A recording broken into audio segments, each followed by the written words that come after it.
नमस्कार साथियों, उत्कर्ष क्लासेज के बीपीएससी प्लेटफॉर्म पे मैं पंकज आपका हार्दिक और अभिनंदन करता हूं। अभी बिहार में आगामी जो दो परीक्षाएं महत्वपूर्ण हैं जो शेड्यूल्ड हैं ऑलरेडी बीपीएससी के द्वारा, एक तो एईडीओ का एग्जाम है और दूसरा 72वीं बीपीएससी की परीक्षा है। तो इन दोनों परीक्षाओं की दृष्टि से आज का टॉपिक बहुत ही महत्वपूर्ण रहने वाला है। निश्चित रूप से मैं ये अपेक्षा करता हूं कि इन टॉपिक से जो है इस बार कमीशन के द्वारा इन दोनों परीक्षा में से या तो दोनों में ही या तो दोनों में से कहीं ना कहीं सवाल आपको देखने को मिल सकते हैं। और उसका एक वाजिब कारण है क्यों मिल सकते हैं, क्योंकि हाल में ही बिहार सरकार के द्वारा जो है संग्रहालय से संबंधित कुछ करंट अफेयर न्यूज में रहे हैं। संग्रहालय की न्यूज जो है वो खबरों में रही है हाल ही में। जैसे कि अगर बात करें कि अभी बिहार के पटना में जो है बिहार संग्रहालय और पटना संग्रहालय, इन दोनों को सीधे जोड़ने वाली जो है एक भूमिगत सुरंग का उद्घाटन किया गया है। भूमिगत सुरंग का जो है उद्घाटन किया गया है, मतलब एक म्यूजियम ये है पटना और एक ये म्यूजियम ये है बिहार म्यूजियम और पटना म्यूजियम, और इसको भूमिगत रूप से जो है जोड़ दिया गया है ताकि जो लोग यहाँ पे जा रहे हैं संग्रहालय विजिट करने के लिए वो इसी मार्ग के द्वारा जो है एक दूसरे से जुड़ा हुआ है, तो इसी मार्ग के द्वारा इस लोकेशन तक भी दूसरे संग्रहालय में भी जो है वो पहुंच सकते हैं।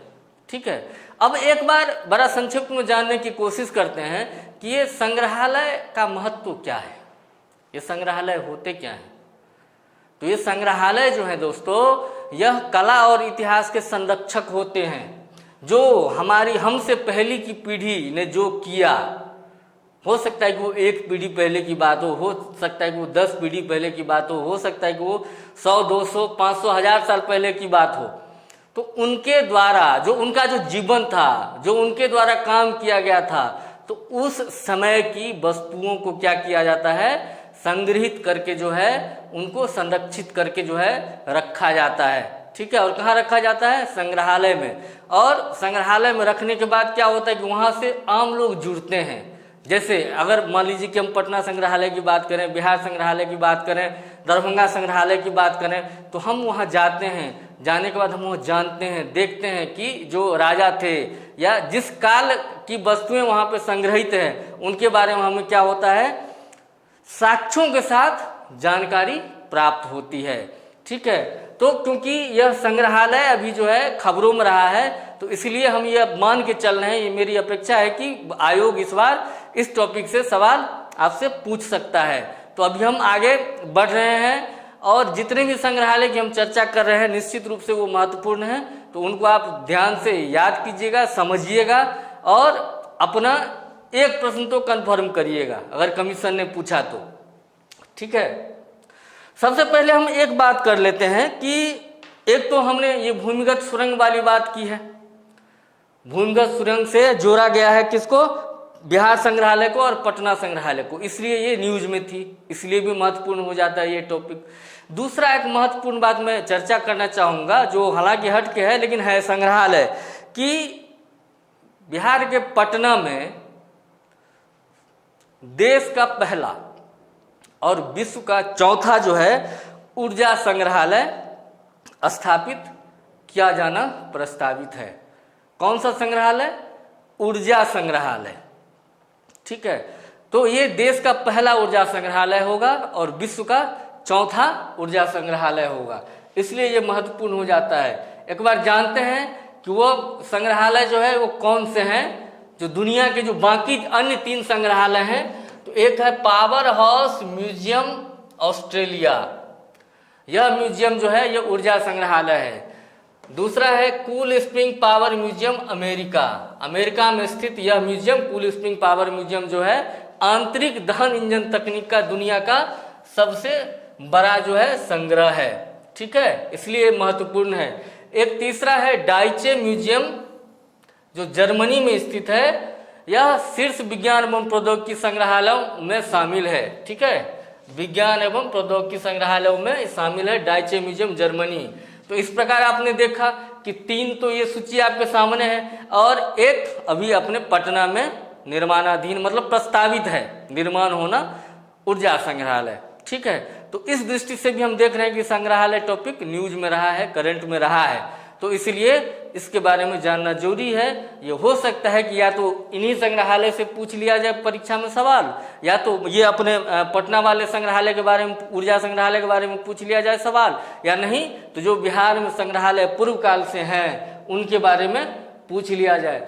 ठीक है, तो अब संग्रहालय टॉपिक को हम आगे बढ़ाने से पहले एक चीज जानते हैं। इसको समझने के लिए हमने इसको 3 भागों में तोड़ा है। ऐसे संग्रहालय जिनका प्रबंधन राज्य सरकार के द्वारा किया जाता है, ऐसे संग्रहालय जिनका प्रबंधन केंद्र सरकार के द्वारा किया जाता है, और कुछ ऐसे भी संग्रहालय हैं जिनका प्रबंधन जो है वो निजी तौर पे किया जाता है। तो आइए समझते हैं तेजी से एक बार। पटना संग्रहालय, यह पटना में स्थित है। इसकी स्थापना 1917 ईस्वी में जो है की गई थी, और ये इसलिए सबसे अधिक महत्वपूर्ण है क्योंकि पहली बात तो ये कि ये पटना संग्रहालय राज्य का सबसे बड़ा संग्रहालय है। पटना संग्रहालय क्या है? बिहार राज्य का सबसे बड़ा संग्रहालय है। और इसके महत्व का एक और दूसरा प्रमुख कारण है कि ये क्यों महत्वपूर्ण है कि यहाँ से मौर्यकालीन यक्षिणी की प्रतिमा जो है यहाँ पे रखी गई है। मौर्यकालीन यक्षिणी की प्रतिमा, आप यहाँ मूर्ति जो है आप जब जाएंगे पटना संग्रहालय में तो आपको देखने को मिलेंगी, इसलिए पटना संग्रहालय महत्वपूर्ण हो जाता है। तो निश्चित रूप से बिहार राज्य का पहला संग्रहालय कौन सा है? पटना संग्रहालय है। इसकी स्थापना कब हुई थी? 1917 ईस्वी में हुई थी, भूलना नहीं है। आगे बढ़ते हैं। चंद्रधारी संग्रहालय, ये कहाँ स्थित है? दरभंगा में स्थित है। इसकी स्थापना कब हुई थी? 1957 ईस्वी में इसकी स्थापना हुई थी।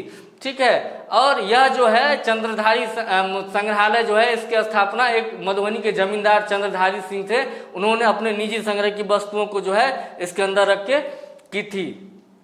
आगे बढ़ते हैं। गया संग्रहालय, गया संग्रहालय कहाँ स्थित है? गया में। नाम से ही प्रतीत हो रहा है कि गया संग्रहालय है, तो बिहार में गया, जिसे अब गया जी बोला जाता है, तो ये गया में स्थित है। इसकी स्थापना कब की गई थी? इसकी स्थापना 1952 ईस्वी में की गई थी। गया संग्रहालय की स्थापना कब की गई थी? तो 1952 ईस्वी में की गई थी। और इसकी स्थापना किसने की थी? इसकी स्थापना एक अधिवक्ता थे, बलदेव प्रसाद, इनके द्वारा गया संग्रहालय की स्थापना की गई थी। हालांकि 1970 ईस्वी में सरकार ने इस संग्रहालय को जो है अपने नियंत्रण में ले लिया था। ठीक है, इस संग्रहालय में, गया संग्रहालय में 7वीं शताब्दी से लेकर के 12वीं शताब्दी के बीच के काले पत्थर की मूर्तियां, प्राचीन मध्यकालीन सिक्के और पांडुलिपियां जो हैं वह रखी गई हैं। इसलिए यह महत्वपूर्ण हो जाता है। कब का? 7वीं से 12वीं शताब्दी, 7वीं से 12वीं शताब्दी ईस्वी का जो है वस्तु यहाँ पे रखा गया है। अब बात करते हैं नवादा संग्रहालय की। ये कहाँ स्थित है? बिहार के नवादा में स्थित है। नवादा एक जिला है बिहार में, वहां पे स्थित है नवादा संग्रहालय। इसकी स्थापना कब हुई थी? इसकी स्थापना 1974 ईस्वी में हुई थी। और महत्वपूर्ण ये इसलिए है क्योंकि यहाँ पे जो है पालकालीन मूर्तियों को सहेज करके रखा गया है। पाल काल के जो अवशेष हैं, जैसा आपको पता है कि बिहार और बंगाल के क्षेत्र में पाल वंश का शासन था, जिसकी स्थापना गोपाल प्रथम ने की थी, जिसके उत्तराधिकारी धर्मपाल हुए थे। ये भी बड़े महान शासक थे, जिसने विक्रमशिला विश्वविद्यालय की स्थापना की थी। उसी पाल वंश की जो है मूर्तियां, पालकालीन मूर्तियां और सिक्कों का संग्रह जो है इस नवादा संग्रहालय के अंदर आपको देखने को मिलेगा। उसके बाद महाराजा लक्ष्मेश्वर सिंह संग्रहालय दरभंगा, इसकी स्थापना 1979 ईस्वी में की गई थी। और ये दरभंगा में राजा थे, दरभंगा के राजा, तो दरभंगा से संबंधित यह संग्रहालय है। ठीक है, अब बात करते हैं रांची संग्रहालय की। रांची संग्रहालय, रांची वर्तमान बिहार का भाग नहीं है, लेकिन जब इसकी स्थापना हुई थी तब ये बिहार का ही भाग था। रांची संग्रहालय की स्थापना 1972 ईस्वी में जो है की गई थी। और बिहार का विभाजन कब हुआ है? बहुत बाद में आकर के हुआ है, 2000 ईस्वी में बिहार का विभाजन हुआ है। तो 1972 ईस्वी में जो है रांची संग्रहालय की स्थापना की गई थी। यह तत्कालीन बिहार का ही भाग था। यहाँ पे जो है पालकालीन स्थानीय अवशेष और साथ ही जनजातीय संस्कृति, जीवन से जुड़ी वस्तुएं जो हैं वह सुरक्षित रखी गई हैं। ठीक है, अब आगे बढ़ते हैं। लखीसराय संग्रहालय, यहाँ से भी एक महत्वपूर्ण सवाल पूछा जा सकता है। यह लखीसराय संग्रहालय जो है यह बिहार का दूसरा सबसे बड़ा विश्व स्तरीय संग्रहालय है। पहला सबसे बड़ा संग्रहालय कौन सा? पटना संग्रहालय। और दूसरा सबसे बड़ा संग्रहालय जो है, विश्व स्तरीय संग्रहालय है, ये लखीसराय संग्रहालय है। ठीक है, इसका उद्घाटन अभी 6 फरवरी 2025 को मुख्यमंत्री के द्वारा जो है वो किया गया है। अब बात करते हैं अन्य क्षेत्रीय संग्रहालय की, जिसमें एक महत्वपूर्ण स्मारक जो है बाबू कुंवर सिंह का स्मारक है, जो जगदीशपुर, जहां से वो संबंधित, जहां के वो जमींदार रहे थे बाबू कुंवर सिंह, तो जगदीशपुर से संबंधित बाबू कुंवर सिंह थे। 1857 की क्रांति के प्रणेता थे, तो इन्हीं के स्मृति में वहां पे जो है एक संग्रहालय बनाया गया है। अन्य जगहों पे भी भागलपुर, मुजफ्फरपुर, बेगूसराय, बक्सर, जमुई, बिहार शरीफ आदि जगहों पे जो है संग्रहालय का जो है निर्माण किया गया है। अब आगे बढ़ते हुए केंद्र सरकार के नियंत्रण में जो संग्रहालय है उसकी बात करते हैं। तो पुरातात्विक संग्रहालय नालंदा, जिसे 1917 ईस्वी में स्थापित किया गया था, पुरातात्विक संग्रहालय नालंदा जिसे 1917 ईस्वी में जो है स्थापित किया गया था। यहाँ पे उत्तरकालीन गुप्त और पाल शासकों से संबंधित जो है वस्तुएं संरक्षित करके रखी गई हैं, लोगों के लिए रखी गई हैं। हम आप वहाँ पे कभी भी मौका लगे तो जरूर जाइएगा और जा करके देख करके बिहार के इतिहास को, भारत के इतिहास को याद कीजिएगा। पुरातात्विक संग्रहालय बोधगया की अगर बात करें तो पुरातात्विक संग्रहालय बोधगया 1956 ईस्वी में स्थापित किया गया था। और जैसा कि जानते हैं कि बोधगया तो बुद्ध से जुड़ा हुआ स्थल है, तो निश्चित रूप से यहाँ पे बहुत सारी पुरातात्विक सामग्रियां जो है वो प्राप्त हुई हैं और बोधगया में उनको संरक्षित करके लोगों के लिए संग्रहालय में रखा गया है। अब बात करते हैं पुरातात्विक संग्रहालय वैशाली की। इस वैशाली वाले संग्रहालय की स्थापना जो है 1945 ईस्वी में की गई थी। अब आगे बढ़ते हुए श्री कृष्ण विज्ञान केंद्र की अगर बात करें तो ये श्री कृष्ण विज्ञान केंद्र कहाँ पे है? यह वर्तमान पटना में है और इसे 1981 में स्थापित किया गया था। यह श्री कृष्ण विज्ञान केंद्र महत्वपूर्ण इसलिए भी है क्योंकि यह बिहार का पहला विज्ञान संग्रहालय है। श्री कृष्ण विज्ञान केंद्र पटना में जो स्थापित किया गया है, इसे 1981 ईस्वी में स्थापित किया गया था और यह बिहार राज्य का पहला विज्ञान संग्रहालय है। यहाँ पे वैज्ञानिक उपकरणों को न केवल सुरक्षित रखा गया है बल्कि उनके कार्य विधि का जो है व्यवहारिक प्रदर्शन भी किया जाता है। आप वहाँ पे जाएंगे तो इसका प्रैक्टिकल होते हुए आपको देखने को जो है मिलेगा। अब आगे बढ़ते हैं निजी संग्रहालय और स्मारक की तरफ। ठीक है, निजी संग्रहालय और स्मारक की अगर बात करें तो ये सवाल बीपीएससी परीक्षा में पूछा गया है कि जालान संग्रहालय जो है उसे किसने स्थापित किया था। तो सबसे पहले जानते हैं कि जालान संग्रहालय है कहाँ पे? तो जालान संग्रहालय पटना सिटी में है और इसे दीवान बहादुर राधाकृष्ण जालान द्वारा जो है स्थापित किया गया था। किनके द्वारा?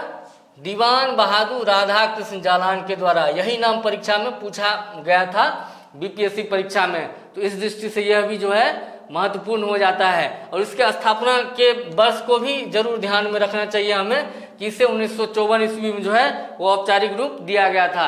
अब आगे बढ़ते हैं गांधी संग्रहालय। बिना गांधी की बात किए तो ये टॉपिक ही अधूरा रह जाता।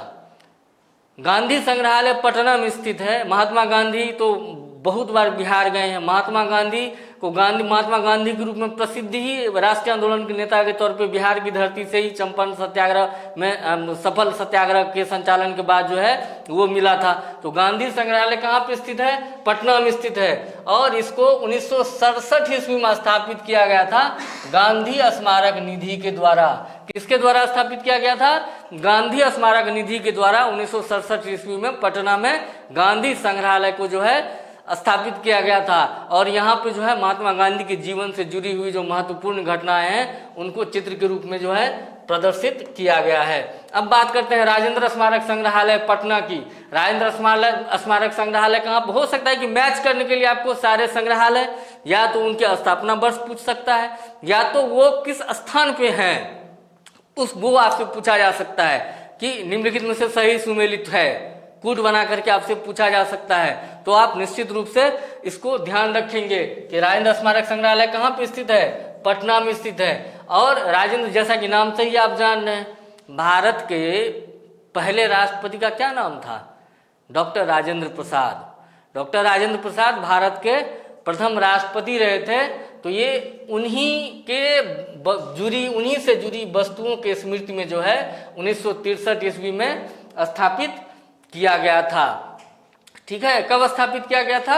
1963 ईस्वी में स्थापित किया गया था। और वहाँ पे जो है डॉक्टर राजेंद्र प्रसाद के जीवन से जुड़ी हुई जो है महत्वपूर्ण वस्तुओं को संजो करके रखा गया है और लोग वहाँ पे जा करके उनके जीवन के संबंध में जान सकते हैं, देख सकते हैं। ठीक है, तो जैसा कि हमने इस टॉपिक को शुरू करने से पहले ही कहा था कि संग्रहालय क्या होते हैं। ये संग्रहालय कला के रक्षक हैं, ये संग्रहालय इतिहास के रक्षक हैं। जो वर्षों पूर्व, जो सैकड़ों वर्षों पहले जो चीजें हुई हैं, उन्हीं के कुछ कुछ अवशेष जो जहाँ पे मिलते हैं, उसको सरकार के, राज्य सरकार के द्वारा और केंद्र सरकार के प्रयासों से जो है संग्रहित किया जाता है और उसको संग्रहालय में रखा जाता है, ताकि हम अपने अतीत को वर्तमान में भी देख पाएं, समझ पाएं कि हमारा इतिहास जो है वो इतना गौरवशाली रहा है।